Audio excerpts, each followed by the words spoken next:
بسم الله الرحمن الرحيم. الحمد لله رب العالمين، والصلاة والسلام على أشرف المرسلين سيدنا ونبينا وحبيبنا محمد عبده ورسوله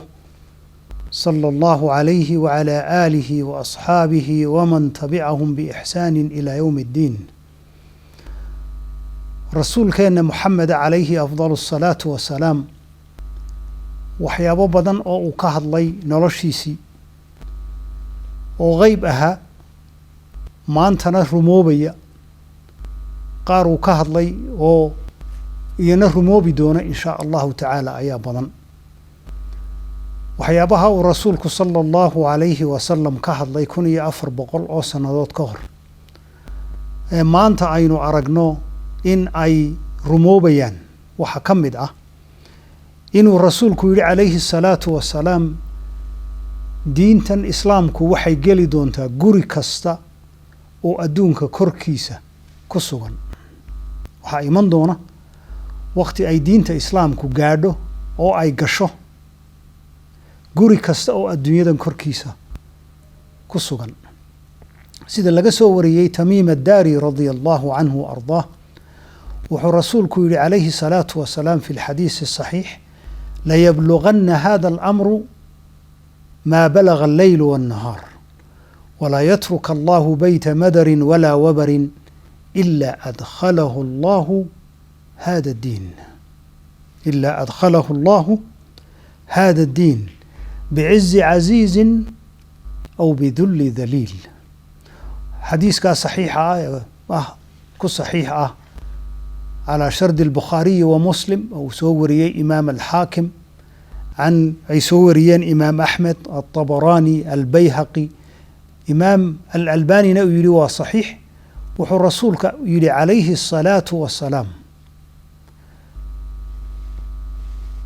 دينتا إسلامكم waxay gaari ku doontaa meel kasta oo ay habeenka iyo maalintu gaaraan. mana jiri doono guri kaliya oo ilaahay ka tegi doono ilaa uu geliyo diinta islaamka oo ku sugan intaa ay habeenka iyo dharaartu gaadhaan. diinta islaamku ha ku gaadho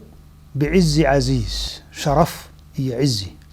ama ha ku gaadho bidhulli daliilin, dhulli iyo taxqiir ha ku gaadhe. way gaadhaysaa buu yidhi rasuulku calayhi afdalu salaatu wassalaam. rasuulku wuxuu sidaa u leeyahay in uu qalbiga u dejiyo waqtigaas asxaabtii la noolayd ee dagaalka lagu hayay iyo mu'aamaraadka ee ay quraysh iyo yuhuud iyo maxay ahayd dadkii islaamka necba ee horumarka islaamka iyo fidintiisa geed dheer iyo mid hooseba u fuulay inay diinta islaamka joojiyaan, ayaa wuxuu rasuulku sala allahu calayhi wasalam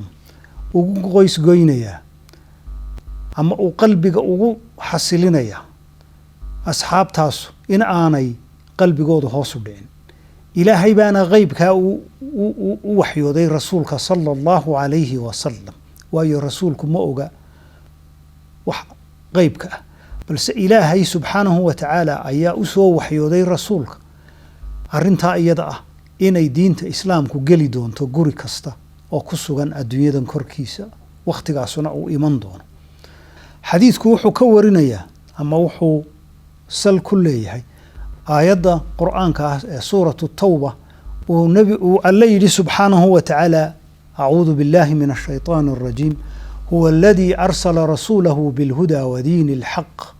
liyudhirahu cala addiini kullih walow kariha almushrikuun. wuxuu alla yidhi subxaanahu wa tacaala: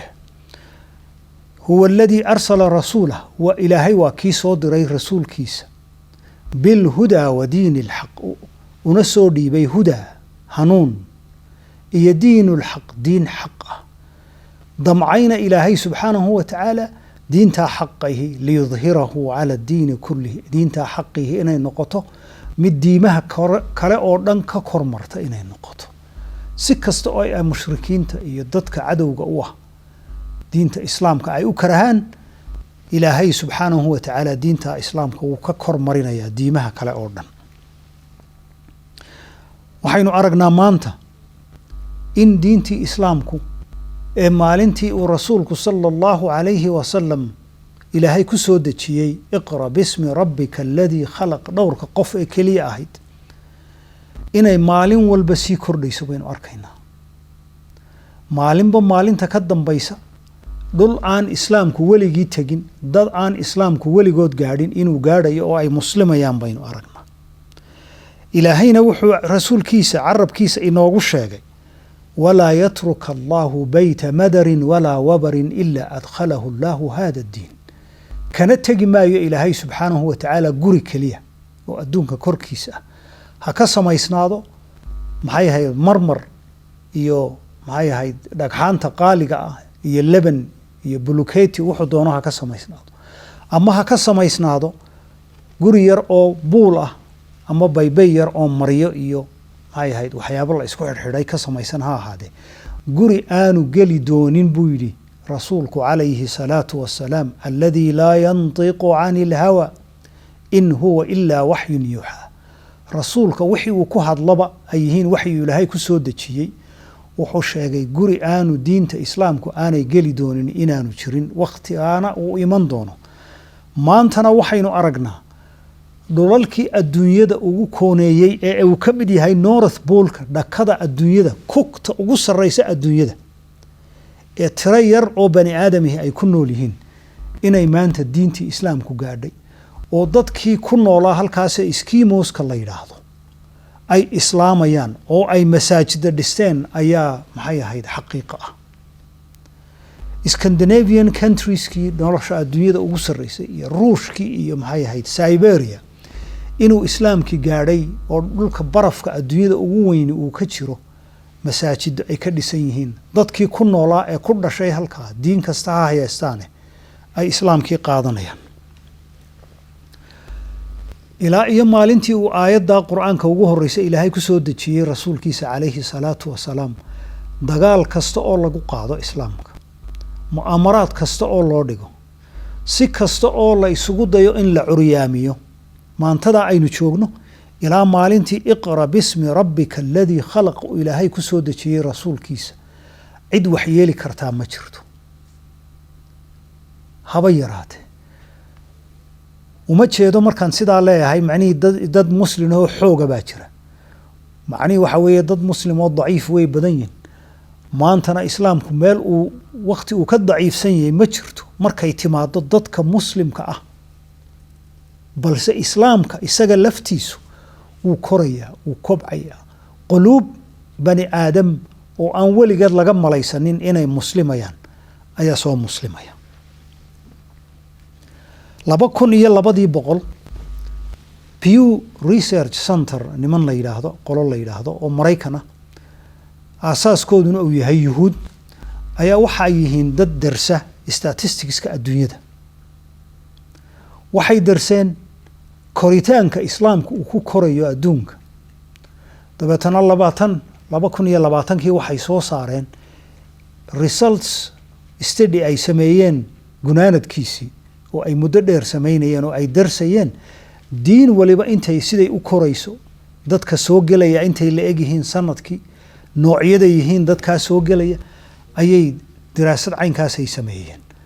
dabeetana 2020kii bay publish gareeyeen daraasadaas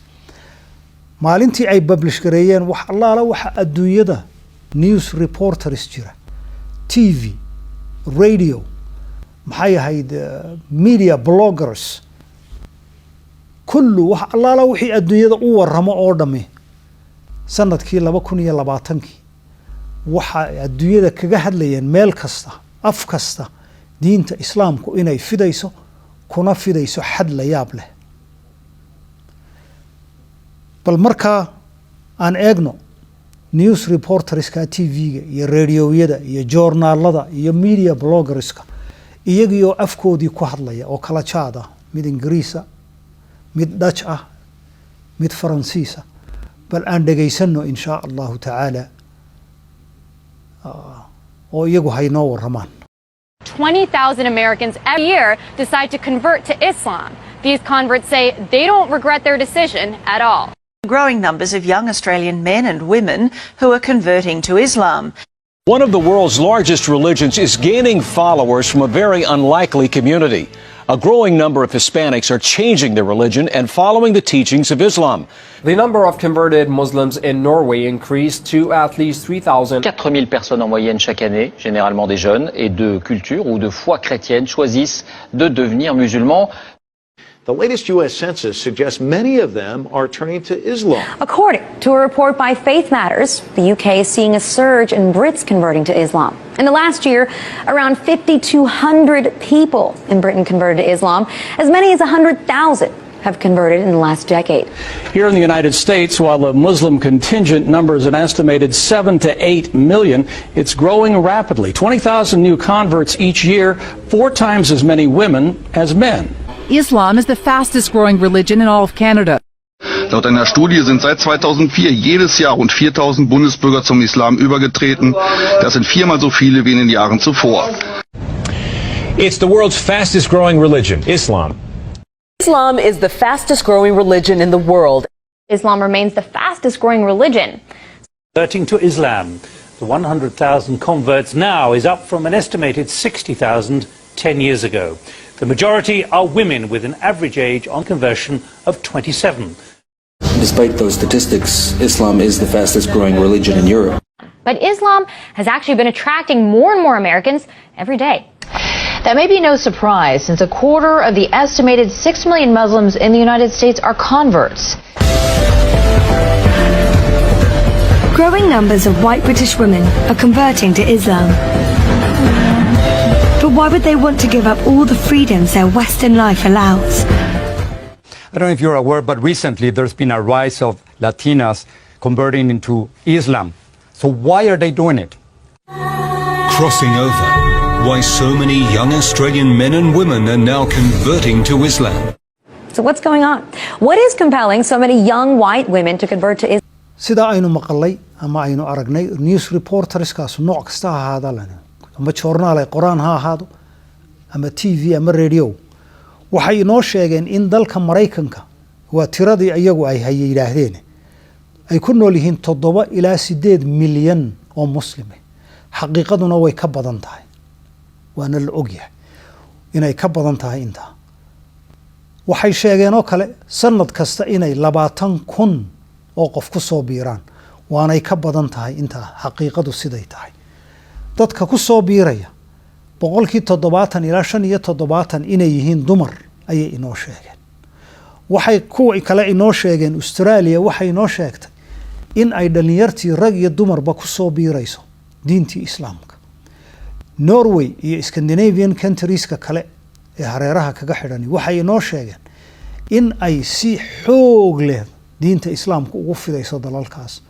oo waliba dhalinyarta khaasatan dumarku ay ku soo biirayaan waxaynu aragnay Ingiriiska iyo Canada ayaynu maqalay waxaynu maqalay Jarmalki iyo Faransiiski iyo Ruushki iyo Shiinihi siday dadku diinta islaamka ugu soo biirayaan oo waxayna tuseen masaajidadii oo buuxa China wuxuu yiri kii ka hadlayay masjid kaliya ayaa waxa ku tukada 10,000 oo qof shanta salaadood waa China Shiinaha masjid kaliya 10,000 oo qof ayaa ku tukada shanta salaadood buu inoo sheegay waxay kaloo inoo sheegeen dalka Mareykanka inay maanta ku nool yihiin maxay ahayd dadka tirada ku nool 2,040 in ay laban laabmayaan tiradaas macni 8 milyan 7 milyan ay sheegeen oo waliba ay ka badan tahay 2,040 in ay dadka Mareykanka ah ee diinta islaamka ku soo biirayaan laban laabmi doonaan waxay inoo sheegeen 2,000 Pew Research-ka gunaanadkiisu ama results-kiisu 2,040 ilaa 2,050 diinta ugu tirada badan adduunyadu inay noqon doonto islaam bay inoo sheegeen waxaa soo reporterski akhiran waxay isweydiinayaan maxaa ku kalifaya dad wadan hore u maray oo nolol wanaagsan ku nool inay diin islaam ah oo iyaga ra'yigooda macnihi dib u dhac ah inay galaan oo ay qaataan waxay isweydiinayaan maxaa ku kalifaya dad xorriyad haystay khaasatan dumar sidaynu sheegnay dumarkaa ugu badan bay yidhaaheen waxa soo gelaya diinta islaamka maxaa ku kalifaya gabadh xorriyad haysata oo siday doonto u dhaqmaysa siday doonto u soconaysa waxay doonto ku hadlaysa siday doonto u labisanaysa maxaa ku kalifaya inay qaadato diin odhanaysa waxaa ma labisan kartid sidaa uma hadli kartid waxaa ma cuni kartid waxaa ma cabbi kartid maxaa ku kalifaya ayay isweydiinayaan nimankaa iyo dumarkaa inoo warramaya waxaa la yaab le bay leeyihiin gabadh xorriyadda ay doonto haysatay oo gelaysa xorriyad diin xorriyadda iyo ikhtiyaarka ka qaadaysa iyaga weeye ereyadoodii waynu ognahay islaamku xorriyadda uu leeyahay iyo xorriyadda islaamku intay la eg tahay waynu ognahay balse iyagu waxay u arkaan diinta islaamku inay dadka xorriyadda ka qaadayso waayo qofkii siduu doono uma dhaqmi karo wuxuu doono ma cuni karo waa inuu wixii isaga qalbigiisa soo gala uun isagu uu ku socdo weeye balse waxaynu arki doonaa in shaa allahu tacaala jawaabaha iyo wax ka badanba qeybta labaad ee barnaamijkan in shaa allahu tacaala usbuuca soo socda wassalaamu calaykum wallahu aclam